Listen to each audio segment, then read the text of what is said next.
3, 2, 1। একদিন এক শিক্ষক ক্লাস নিচ্ছেন তার ক্লাসে। সেখানে থাকা পিছনের বেঞ্চিতে বসে থাকা এক ছাত্র হুট করে তার সামনের ছাত্রটিকে মেরে দিল মাথায় সজোরে।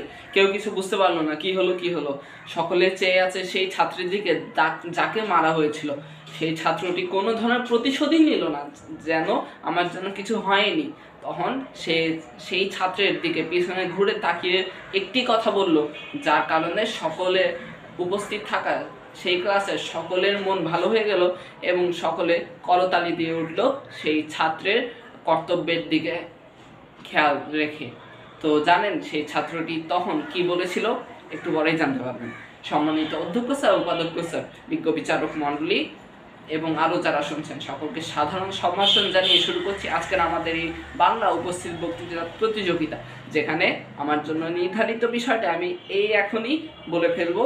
শুধুমাত্র বলা পর যে সেই ছাত্রটি কী বলেছিল। সেই ছাত্রটি বলেছিল যে আমাদের এই ছাত্র জীবনে সকল বন্ধুদের সাথেই একটি ভালো সম্পর্ক গড়ে তোলা উচিত, যেটি হলো আমাদের ছাত্র জীবনের কর্তব্য।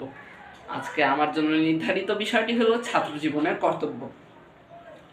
মূলত যেখানে পড়ালেখা করা হয় যেই জীবনে, সেই জীবনটাকেই বলা হয় ছাত্র জীবন। তো প্রথম ক্লাস থেকে শুরু করে বা তারও আগে নার্সারি এবং প্লে থেকে শুরু করে এই একাদশ দ্বাদশ শ্রেণী হতে এবং তারপরে বিশ্ববিদ্যালয় বা ডিগ্রির জন্য যে সকল পড়াশোনা করা হয় সেই সম্পূর্ণ জীবনটাকে আখ্যায়িত করা হয় ছাত্র জীবন নামে। ছাত্র জীবনের অন্যতম একটি কর্তব্য হলো এবং সবচেয়ে বড় কর্তব্য হলো সময়ানুবর্তিতা। কারণ সময়ের মূল্য দিতে হবে।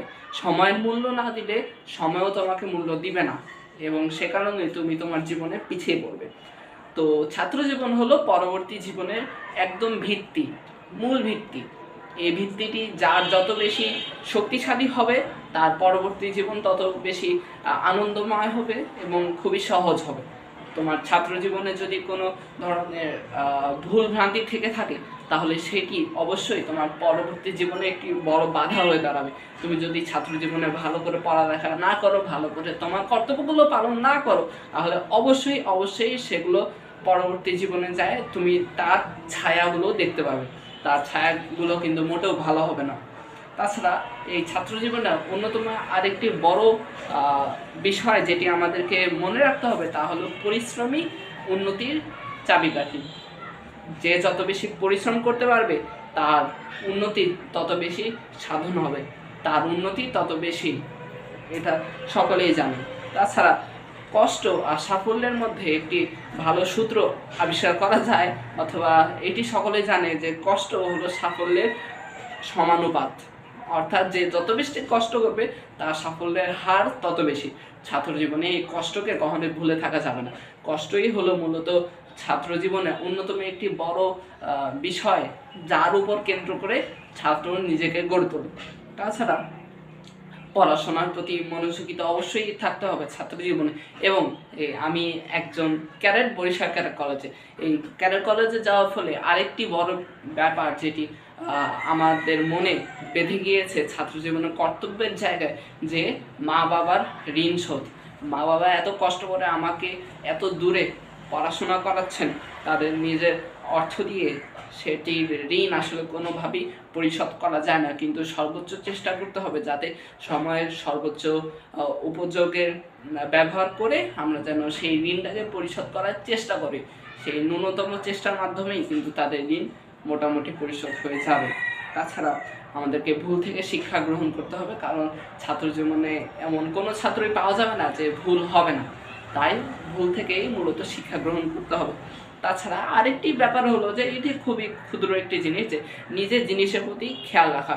আমার মা বাবা আমাকে যে সকল জিনিস কিনে দেয় সে সকল জিনিস আমারই, আমাকে আমার জিনিসপত্রের প্রতি খেয়াল রাখতে হবে যাতে সেটি হারিয়ে না যাবে, অন্য কেউ বিনা অনুমতিতে না নিয়ে যায়। নিয়ে গেলেও আবার নিয়ে আসতে হবে তার কাছ থেকে। তাছাড়া আমাদের স্কুল কলেজে যে ক্লাস মিস না দেওয়া, অর্থাৎ ক্লাসের প্রতি মনোযোগী থাকা, সেখানকার শিক্ষকদের সাথে ভালো আচরণ করা, বন্ধুদের সাথে ভালো আচরণ তৈরি করা, ভালো একটি পরিবেশ তৈরি করা, যেন সকলে তোমার সাথে ভালো করে মিশতে পারে। তোমার মুখের ভাষা হতে হবে অত্যন্ত সাবলীল এবং সুন্দর। কেউ যেন তোমার মুখ থেকে নিঃসৃত কথাগুলো দ্বারা কষ্ট না পায়। তাছাড়া মালালা ইউসুফজাই বলেছিল যে এডুকেশন বা শিক্ষাই হলো সবচেয়ে বড় অস্ত্র, যার দ্বারা তুমি ব্যবহার করে এই সম্পূর্ণ পৃথিবীটাকে বদলে ফেলতে পারো। তাহলে কেন বলেছিল সে? অবশ্যই এর পিছনে কারণগুলো আছে, কারণগুলো সত্যি অসাধারণ এবং আসলেই ঠিক। তাছাড়া শিক্ষাই জাতির মেরুদণ্ড। তো